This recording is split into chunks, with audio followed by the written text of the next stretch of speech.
പ്രിയപ്പെട്ട വിദ്യാർത്ഥികളെ, ഇന്നത്തെ വീഡിയോയിൽ നമ്മൾ പ്രീവിയസ് ഇയർ ക്വസ്റ്റ്യൻസ് ആണ് ഡിസ്കസ് ചെയ്യാൻ പോകുന്നത്. 30 ചോദ്യങ്ങളാണ് നമ്മൾ വീഡിയോയിൽ ഉൾപ്പെടുത്തിയിട്ടുള്ളത്. നമ്മൾ എത്രത്തോളം പഠിക്കുന്നുണ്ടോ അത്രത്തോളം നമ്മൾ ക്വസ്റ്റ്യൻസ് ചെയ്ത് പ്രാക്ടീസ് ചെയ്യണം. അല്ലാത്ത പക്ഷം നമ്മൾ എക്സാം ഹാളിലേക്ക് പോകുമ്പോൾ നമുക്ക് ചോദ്യങ്ങൾ കാണുമ്പോൾ തന്നെ ഒരു അഭിമുഖീകരിക്കുന്നതിൽ കുറേ പ്രശ്നങ്ങളുണ്ടാവും. അപ്പോൾ അതൊക്കെ പരിഹരിച്ച് കൃത്യസമയത്തിനുള്ളിൽ എക്സാം ഫുള്ളായിട്ട് കംപ്ലീറ്റ് ചെയ്യണമെങ്കിൽ നമ്മൾ കൃത്യമായിട്ട് പ്രാക്ടീസ് ചെയ്തിരിക്കണം. അപ്പോൾ അതിന് ഉതകുന്ന തരത്തിൽ ഒരുപാട് മോക്ക് ടെസ്റ്റുകൾ നമ്മുടെ യൂട്യൂബിൽ തന്നെ ഒരുപാട് അവൈലബിൾ ആണ്.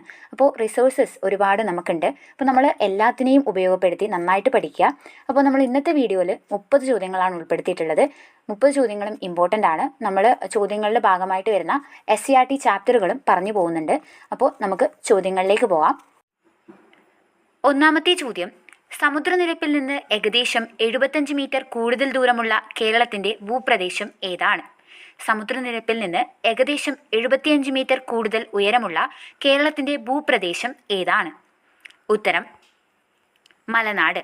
കേരളത്തിൻ്റെ ഭൂപ്രദേശത്തെ ഇടനാട്, മലനാട്, തീരപ്രദേശം എന്നിങ്ങനെ തരംതിരിച്ചിരിക്കുന്നു. ഇതിൽ 75 മീറ്റർ കൂടുതൽ ഉയരമുള്ള കേരളത്തിൻ്റെ ഭൂപ്രദേശം മലനാട് എന്നാണ് അറിയപ്പെടുന്നത്. രണ്ടാമത്തെ ചോദ്യം, മലബാർ കലാപത്തിൻ്റെ ഭാഗമായി നടന്ന പ്രധാന സംഭവം ഏതാണ്? മലബാർ കലാപത്തിൻ്റെ ഭാഗമായി നടന്ന പ്രധാന സംഭവം ഏതാണ്? ഉത്തരം പൂക്കോട്ടൂർ യുദ്ധം. ഇത് ചോദ്യമായിട്ട് വന്നിട്ടുള്ളതാണ്. മലബാർ കലാപത്തിൻ്റെ ഭാഗമായിട്ടാണ് പൂക്കോട്ടൂർ യുദ്ധം നടക്കുന്നത്. അടുത്ത ചോദ്യം, ഇന്ത്യയുടെ ആദ്യത്തെ അന്റാർട്ടിക് ഗവേഷണ കേന്ദ്രം. ഇന്ത്യയുടെ ആദ്യത്തെ അന്റാർട്ടിക് ഗവേഷണ കേന്ദ്രം ഏതാണ്? ഉത്തരം ദക്ഷിണ ഗംഗോത്രി. പടിഞ്ഞാറോട്ടൊഴുകുന്ന ഉപദ്വീപീയ നദികൾ ഏതെല്ലാം? പടിഞ്ഞാറോട്ടൊഴുകുന്ന ഉപദ്വീപീയ നദികൾ ഏതെല്ലാം? ഉത്തരം നർമ്മദ, താപ്തി. അടുത്ത ചോദ്യം, സംസ്ഥാന വിവരാവകാശ കമ്മീഷണറുടെ നിയമനത്തിൽ പങ്കുവഹിക്കാത്തത് ആരാണ്? സംസ്ഥാന വിവരാവകാശ കമ്മീഷണറുടെ നിയമനത്തിൽ പങ്കുവഹിക്കാത്തത് ആരാണ്? ഉത്തരം ഹൈക്കോടതി ചീഫ് ജസ്റ്റിസ്. അടുത്ത ചോദ്യം, മലമ്പനിക്ക് കാരണമാകുന്ന സൂക്ഷ്മാണു ജീവി ഏതാണ്? മലമ്പനിക്ക് കാരണമാകുന്ന സൂക്ഷ്മാണു ജീവി ഏതാണ്? ഉത്തരം പ്രോട്ടോസോവയാണ് മലമ്പനിക്ക് കാരണമാകുന്ന സൂക്ഷ്മാണു.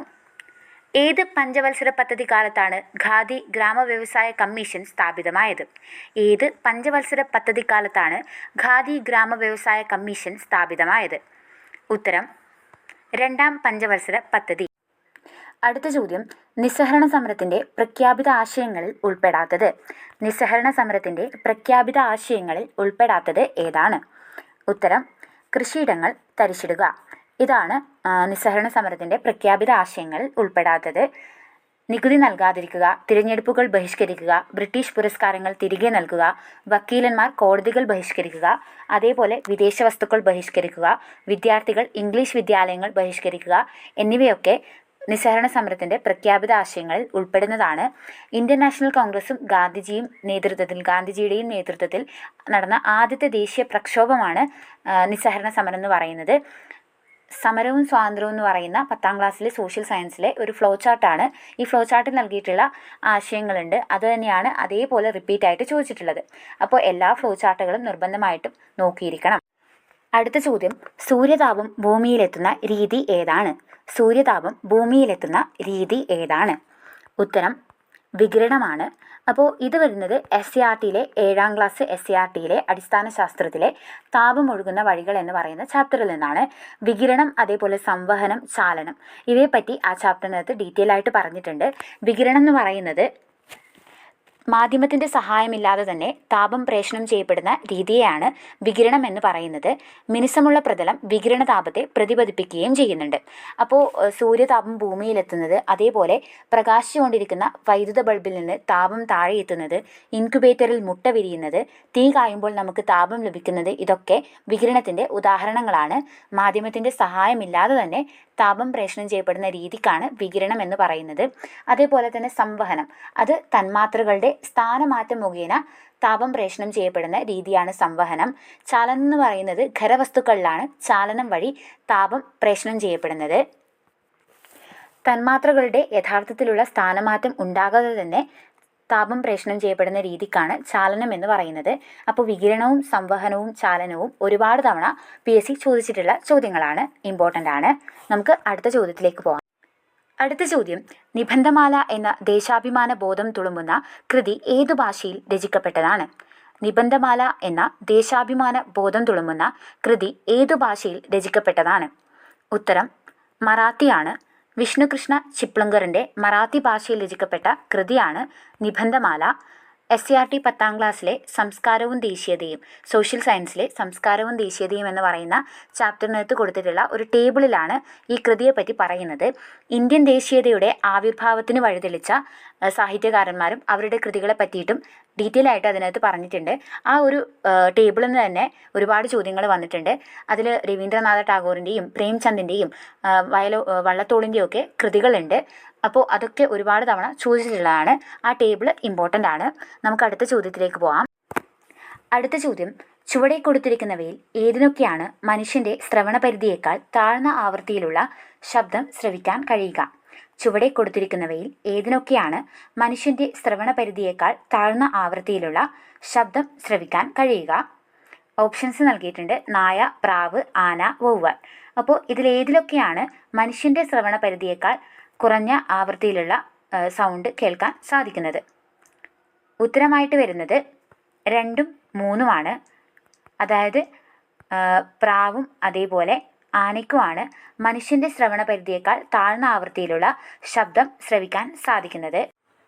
8ാം ക്ലാസ്സിലെ ശബ്ദം എന്ന് പറയുന്ന ചാപ്റ്ററിനകത്ത് ഒരു ചിത്രീകരണമുണ്ട്. ആ ചിത്രീകരണത്തിൽ മനുഷ്യൻ്റെ ശ്രവണ പരിധിയേക്കാൾ താഴ്ന്ന ആവൃത്തിയിലുള്ള ശബ്ദം കേൾക്കാൻ പറ്റുന്നത് പ്രാവുകൾക്കും ആനകൾക്കും ആണെന്ന് പറഞ്ഞിട്ടുണ്ട്. അതേപോലെ മനുഷ്യൻ്റെ ശ്രവണ പരിധിയേക്കാൾ കൂടിയ അളവിൽ കേൾക്കാൻ പറ്റുന്ന മൃഗങ്ങൾ എന്ന് പറയുന്നത് എലികൾ, അതേപോലെ നിശാശലഭങ്ങൾ, വവ്വാൽ. ഇവയ്ക്കൊക്കെ അൾട്രാസോണിക് ശബ്ദതരംഗങ്ങൾ വരെ കേൾക്കാൻ സാധിക്കും. അപ്പോൾ ശബ്ദം എന്ന് പറയുന്ന ചാപ്റ്ററിൽ നിന്നാണ് ഈ ചോദ്യം വന്നിട്ടുള്ളത്. താഴെ പറയുന്നവയിൽ ഭരണഘടനാ സ്ഥാപനം അല്ലാത്തത് ഏതാണ്? താഴെ പറയുന്നവയിൽ ഭരണഘടനാ സ്ഥാപനം അല്ലാത്തത് ഏതാണ്? ഓപ്ഷൻസ് നൽകിയിട്ടുണ്ട്. കറക്റ്റായിട്ടുള്ള ആൻസർ ഏതാണെന്ന് കണ്ടെത്തുക. ഉത്തരമായിട്ട് വരുന്നത് 3ഉം 4ഉമാണ്. അതായത് സംസ്ഥാന മനുഷ്യാവകാശ കമ്മീഷനും സംസ്ഥാന വിവരാവകാശ കമ്മീഷനും ഭരണഘടനാ സ്ഥാപനങ്ങൾ അല്ലാത്തവയിൽ പെടുന്നു. അടുത്ത ചോദ്യം, കേരള കൃഷി വകുപ്പിന് കീഴിലുള്ള സംസ്ഥാന കീടനിരീക്ഷണ കേന്ദ്രം സ്ഥിതി ചെയ്യുന്നത് ഏത് ജില്ലയിലാണ്? കേരള കൃഷി വകുപ്പിന് കീഴിലുള്ള സംസ്ഥാന കീടനിരീക്ഷണ കേന്ദ്രം സ്ഥിതി ചെയ്യുന്നത് ഏത് ജില്ലയിലാണ്? ഉത്തരം ആലപ്പുഴ. അടുത്ത ചോദ്യം, ഇന്ത്യൻ ഭരണഘടനയിൽ പൗരത്വം വിശദീകരിക്കുന്ന ആർട്ടിക്കിൾ ഏതാണ്? ഇന്ത്യൻ ഭരണഘടനയിൽ പൗരത്വം വിശദീകരിക്കുന്ന ആർട്ടിക്കിൾ ഏതാണ്? ഉത്തരം 5 മുതൽ 11 വരെയാണ് ഇന്ത്യൻ ഭരണഘടനയിൽ പൗരത്വത്തെപ്പറ്റി വിശദീകരിക്കുന്നത്. അടുത്ത ചോദ്യം, ആദ്യത്തെ ജ്ഞാനപീഠ പുരസ്കാരം നേടിയ കൃതി ഏതാണ്? ആദ്യത്തെ ജ്ഞാനപീഠ പുരസ്കാരം നേടിയ കൃതി ഏതാണ്? ഉത്തരം ഓടക്കുഴൽ. അടുത്ത ചോദ്യം, KASP വിപുലീകരിക്കുക. KASP വിപുലീകരിക്കുക. ഉത്തരം കാരുണ്യ ആരോഗ്യ സുരക്ഷാ പദ്ധതി. അടുത്ത ചോദ്യം, 1 മുതൽ 12 വരെയുള്ള ക്ലാസുകൾക്കാവശ്യമായ ഡിജിറ്റൽ പഠന വിഭവങ്ങൾ സമാഹരിച്ചിട്ടുള്ള കൈറ്റ് പോർട്ടൽ ഏതാണ്? 1 മുതൽ 12 വരെയുള്ള ക്ലാസുകൾക്കാവശ്യമായ ഡിജിറ്റൽ പഠന വിഭവങ്ങൾ സമാഹരിച്ചിട്ടുള്ള കൈറ്റ് പോർട്ടൽ ഏതാണ്? ഉത്തരം സമഗ്ര. നമ്മൾ PSC പഠിതാക്കൾ സമഗ്രയെ പറ്റി തീർച്ചയായിട്ടും അറിഞ്ഞിരിക്കും. നമ്മൾ PDF-കളൊക്കെ ടെക്സ്റ്റ് ബുക്കുകളുടെ PDF-കളൊക്കെ ഡൗൺലോഡ് ചെയ്യാൻ ആശ്രയിക്കുന്നത് സമഗ്രയാണ്. അപ്പോൾ സമഗ്ര എന്ന് പറയുന്നത് 1 മുതൽ 12 വരെയുള്ള ക്ലാസുകൾക്കാവശ്യമായ ഡിജിറ്റൽ പഠന വിഭവങ്ങൾ സമാഹരിച്ചിട്ടുള്ള കൈറ്റ് പോർട്ടലാണ്. അടുത്ത ചോദ്യം, കേരള സർക്കാരിൻ്റെ ദിശ ഹെൽപ്പ് ലൈൻ നമ്പർ ഏതാണ്?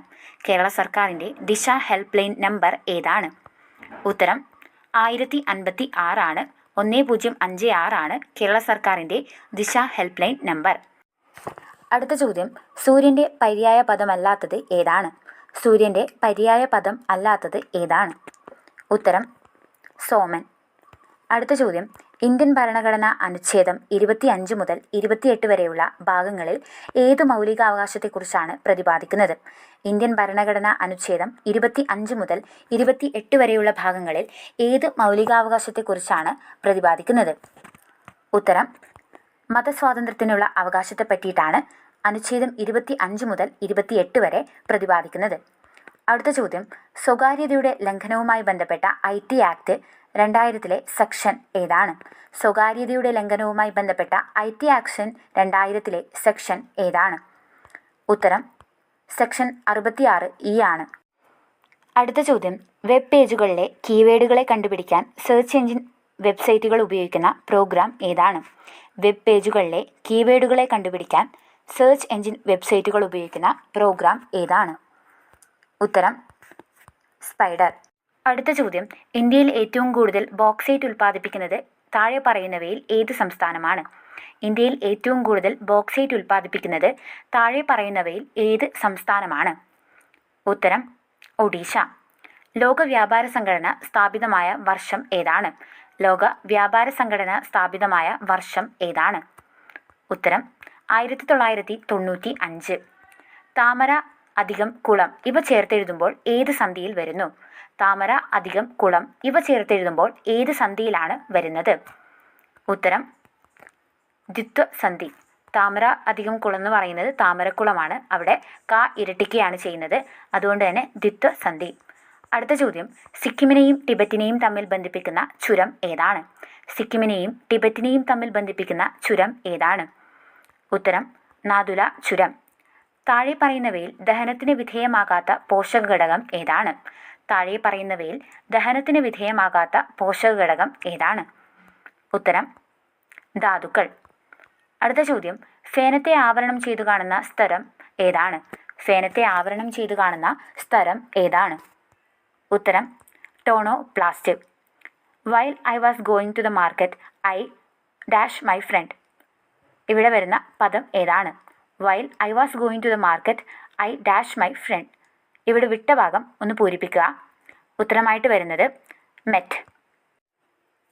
30 ചോദ്യങ്ങളായിട്ടുണ്ട്. നിങ്ങൾക്ക് എത്രമാത്രം സ്കോർ ചെയ്യാൻ പറ്റിയിട്ടുണ്ടെന്ന് തീർച്ചയായിട്ടും കമൻറ്റ് ചെയ്യുക. വീഡിയോ ഇഷ്ടപ്പെട്ടാൽ ചാനൽ സബ്സ്ക്രൈബ് ചെയ്യാനും മറക്കരുത്. ഞാൻ തുടക്കത്തിൽ പറഞ്ഞതുപോലെ തന്നെ നന്നായിട്ട് പ്രാക്ടീസ് ചെയ്യുക, നന്നായിട്ട് പഠിക്കുക. നമുക്ക് അടുത്ത വീഡിയോയിൽ മറ്റൊരു മോക്ക് ടെസ്റ്റുമായിട്ട് കാണാം. അതുവരേക്കും ബൈ.